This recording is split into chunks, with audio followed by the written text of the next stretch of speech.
Hey guys, I just wanted to do a quick video today on layering breaks. I wanted to show you a couple techniques that I use to combine different breaks to create new breaks. It's all about sound selection, isolating sounds in certain breaks, and making a cohesive break from multiple layers. By the way, my name is Stranger. If you want to improve your music production and sound design, especially with dance music and drum and bass, then this channel is for you. If you want to see more content like this, make sure you hit the like button and subscribe to my channel. Appreciate your help. Anyways, without further ado, let's get right into it. So before we get started, today's video is sponsored by LoopCloud, and they have a new feature called Collections, which allows you to save all your favorite samples from LoopCloud into a single playlist. And you can save samples from various sample packs and bring them all together. So for example, I might want to save a collection of all my favorite 808s, or maybe I want to save all my favorite samples for my next UK garage track. So now you can do that and recall those samples the next time you need them. The cool thing is you don't necessarily need to spend your credits and buy the samples at the moment. You can save the samples into your collection, and when you need them, you can buy at that point. So on the home page of LoopCloud, if you scroll down, there's actually a new curated collections, and these are collections hand-picked by LoopCloud by some of their favorite artists. So I have a playlist here called the Ultimate Jungle Starter Pack, which contains all my favorite jungle samples found in LoopCloud. It contains a bunch of breakbeats, amens, 808s, respace sounds, pads, and bleep sounds, everything that you would need to make jungle music. So click on the collection and then you can see the various samples I've collected for Ultimate Jungle Starter Pack.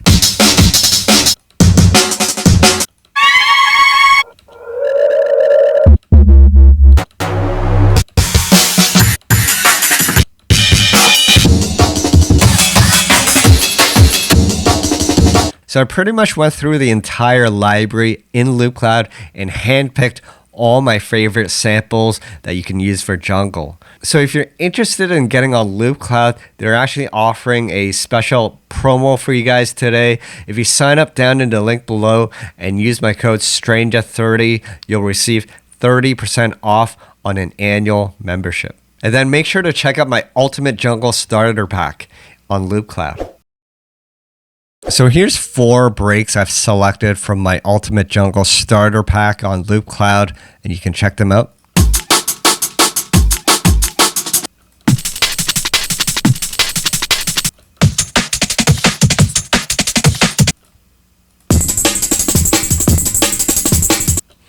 So let's hear all 4 layers together.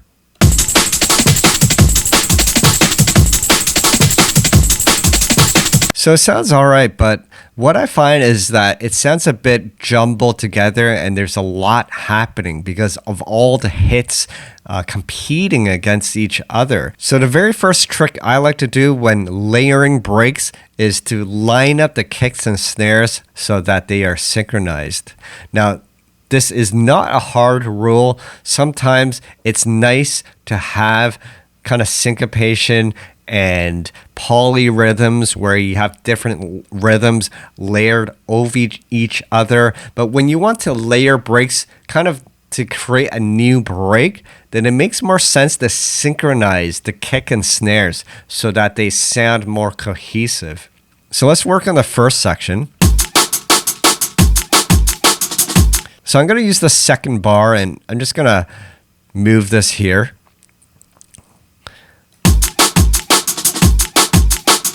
So we'll use this as the basis of our pattern, this very first break. And today I'm doing everything in audio so that everything is more visual for you guys. But as you know, most of the time I like to sequence my breaks in MIDI.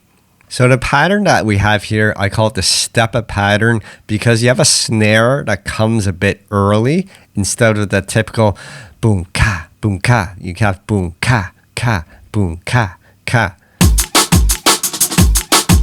And sometimes you have a kick here to make it thump more, so you have that boom, ka. So we're going to mirror this pattern with all the other breaks. So let's look at the second break on this layer here. So this one is already mirrored, except that there is no kick here. So what we can do is we can take this kick and then just copy it over here.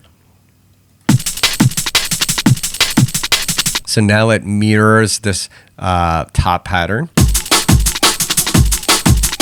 Let's keep going. Let's work on this pattern now. So easy way to mirror it is just to take this section, which is a snare with a shuffle, and do it like that. You don't necessarily need a kick with every layer, because if you have too many kicks, then it gets busy. Okay, and let's work on this one now, over here. Okay, so here, all we do is, again, take this section and repeat. Now, there's a bit of a kick over here that shouldn't be here, so we can just remove this section. If you want to be precise, we can actually stretch it and fill up the space, but we'll just leave it as is for now. And then we can listen to it all together.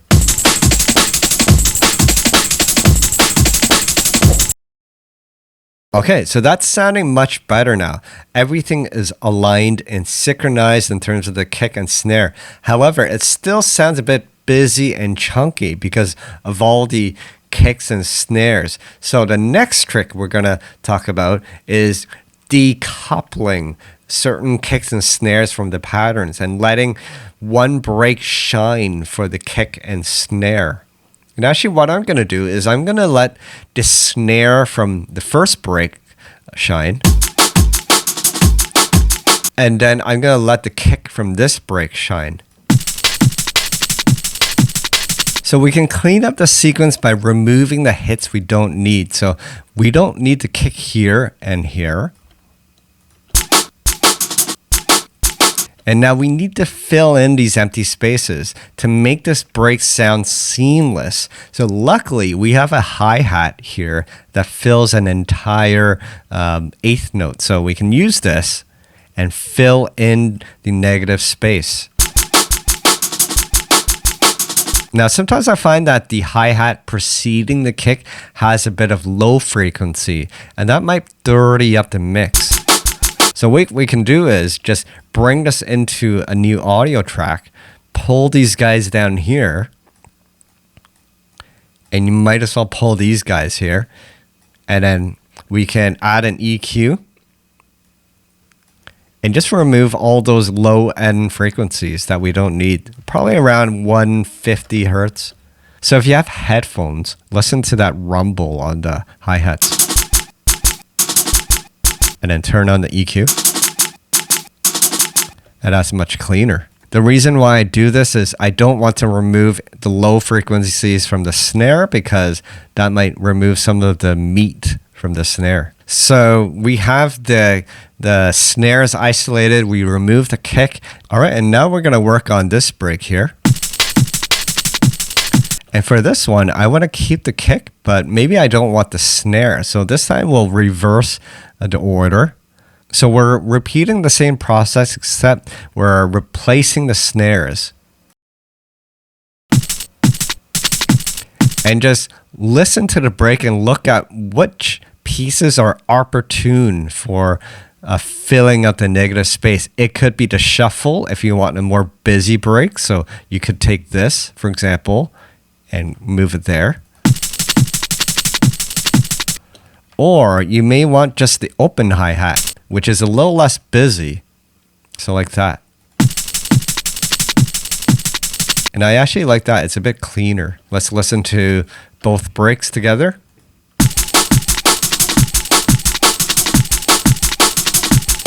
Okay, sounding good. Okay, same thing. Let's work on this break now. So this one gets a little more difficult because now we don't want either the kick or snare. Now the thing with this break is that there's little ghost notes and details within the eighth note. For example, this little piece here, and you may want to retain it. So instead of removing the entire eighth note, for this one, you may want to just remove the the 16th note that contains the snare as well as the kick, right?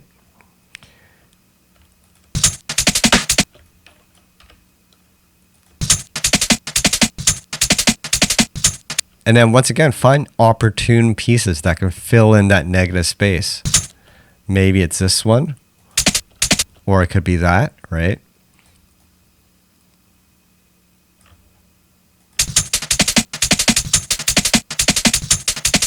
Just make sure you pick the correct 16th. So I always look at it as an 8th note and then break it into the left and right piece, right? So if we're replacing this piece here, which is the left piece of the 8th note, then we wouldn't take, for example, this piece, because this is the right part of the 8th note. We want to use the corresponding piece, which is the left part of the break. So you wouldn't take this, but you would take this.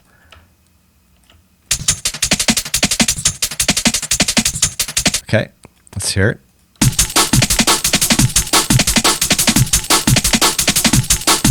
Okay, sounding good. And finally, let's check out this 4th break down here. So this one, I can just remove this kick and snare because we have some shakers here that can just replace the entire 8th note. So we can use this guy here and here like that. Since there's no kick or snare playing, we can actually use an EQ and remove the bottom end. This time I'm using Pro Q3. Same for this break here, we can EQ it. Just to clean it up a little. Okay, let's listen to it all together. Okay, and that's sounding much cleaner now. Now, the only thing is now we have to balance the breaks. So figure out which one you want as the main break. Most likely the top break here. And then we have the kick. So the kick probably needs to be louder so we can bring it up. Okay, and let's bring in the other breaks. So this one is a bit loud, so let's bring it down. And let's bring in that 4th break. Again, this one's loud. Let's bring it down. And that's sounding much cleaner now.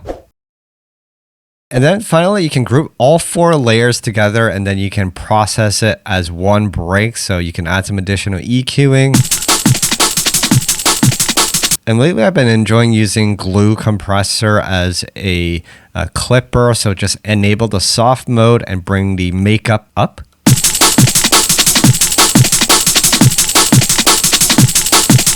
And I know I'm redlining a bit. I am the king of redlining. But that's okay. We'll just bring the master down a bit. And then let's compare it before and after. So here was the before.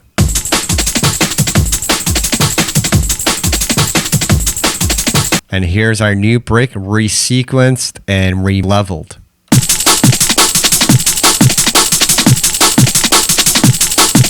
And then I added some additional sounds from the Ultimate Jungle Starter Pack. And here's a bass line I wrote.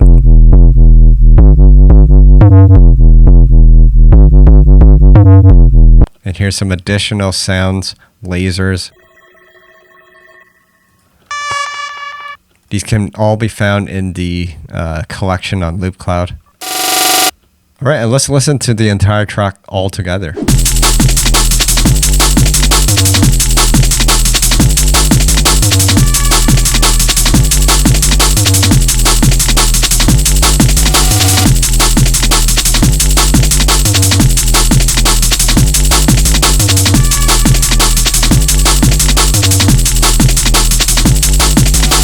Oh yeah, and we got some jungle. So once again, the first trick is to line up your breaks and synchronize them. Line up the kicks and snares. And then the second part is to isolate certain sounds such as the main kick and snare and then removing or decoupling some of the unnecessary kick and snares to make room for that main kick and snare to hit. And once again, if you're interested in any of the sounds that I used today, you can check out my collection on Loop Cloud. It's called the Ultimate Jungle Starter Pack, and you can check it down in the link below. So that's pretty much it. Just some simple tips today for you to layer breaks. Remember, it's all about selecting the correct breaks, synchronizing the breaks, and then isolating certain layers, making certain breaks the main kick and snare, and then removing any unnecessary hits to clean up the mix. And then you can add some additional EQing, grouping the tracks together, gluing and compressing to make the track sound more cohesive. So hope you guys got something from today's lesson. Have fun combining and layering different breaks. Try different breaks and drum loops from different genres. Try in different tempos as well. You'll have fun creating new breaks. Anyways, that's pretty much it for today, guys. Thanks for watching. Keep practicing, and I'll see you at the next video. Hey, if you want to support, you can check out my products in the link below. My rollers kit for Ableton is out now, containing 23 modular instruments and over 400 MIDI and audio patterns. Use it to spark creativity for your next track. For the most upfront sounds in bass music, you can grab my gnarly serum pack or wubs and wobbles for Vital. You can also check out my jungle and liquid Ableton production kits. Hint, if you don't have Ableton, you can grab the Wave packs. If you're not ready to buy yet, you can always check out my free products also in the link below. Anyways, always appreciate your support. Have fun creating!